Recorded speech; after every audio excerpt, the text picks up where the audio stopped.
Hindi short hand की practice dictation 90 शब्द प्रति मिनट गति से डिक्टेशन 5 सेकंड में शुरू होगी। स्टार्ट। अक्सर लेखों, भाषणों और किताबों में एक बात पढ़ने को मिलती है कि हमें अपनी शर्तों पर जीवन जीना चाहिए। ये शर्तें क्या हैं, क्यों हैं, कैसी हैं, किस लिए हैं, कोई नहीं बताता। अगर इसे जीवन के तमाम पक्षों पर घटित किया जाए तो पता चलता है कि ऐसी बातें सिर्फ मन मोदक की तरह ही हैं।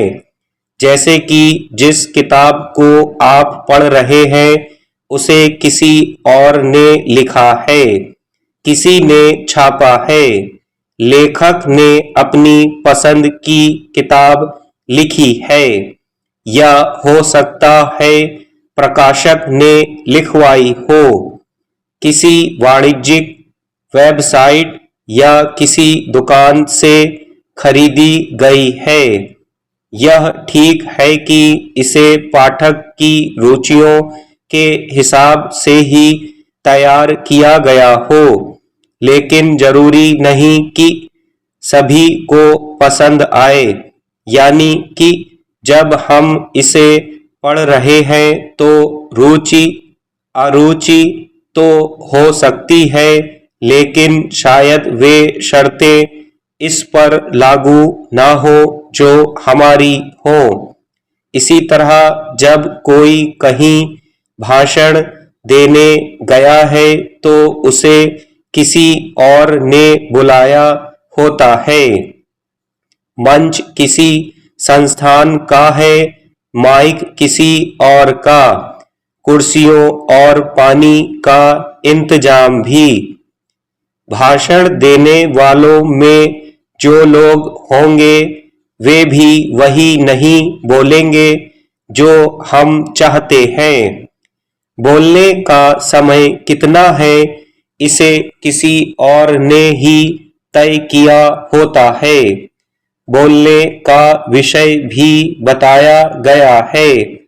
ऐसे में जो बोलने वाला है उस पर पहले से ही बहुत कुछ थोपा गया है।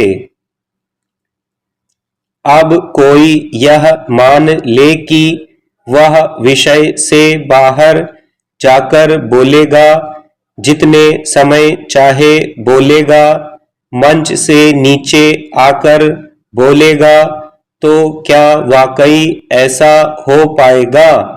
अगर कोई लेखक एक लेख लिख रहा है तो अखबार या पत्रिका को क्या चाहिए, यह पहले से ही पता होगा।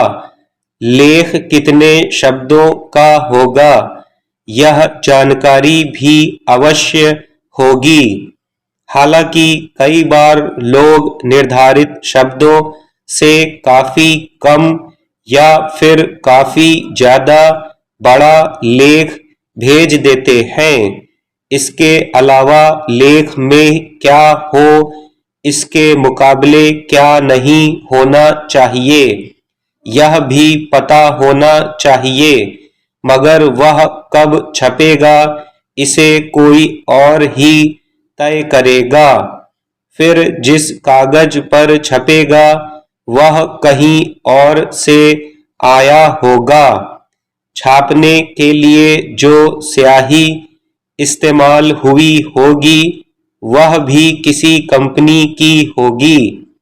अखबार पाठक तक पहुंचने के लिए न जाने कितने लोगों के हाथों से गुजरा होगा। यानी कि वे शर्तें उसकी नहीं होंगी जिसने एक लेख लिखा है। इसी तरह किसान अपने खेत में क्या बोए यह मौसम और बाजार की जरूरत के हिसाब से ही तय होगा। यह नहीं कि किसान की मर्जी क्या है इस बात से फसल उगेगी। फिर खेत में पानी या तो बारिश से आएगा या ट्यूबवेल से। फसल की गुड़ाई, निराई, कटाई, बाजार तक पहुंचने में बहुत सी मशीनों और मानवीय श्रम की जरूरत होगी। स्टॉप।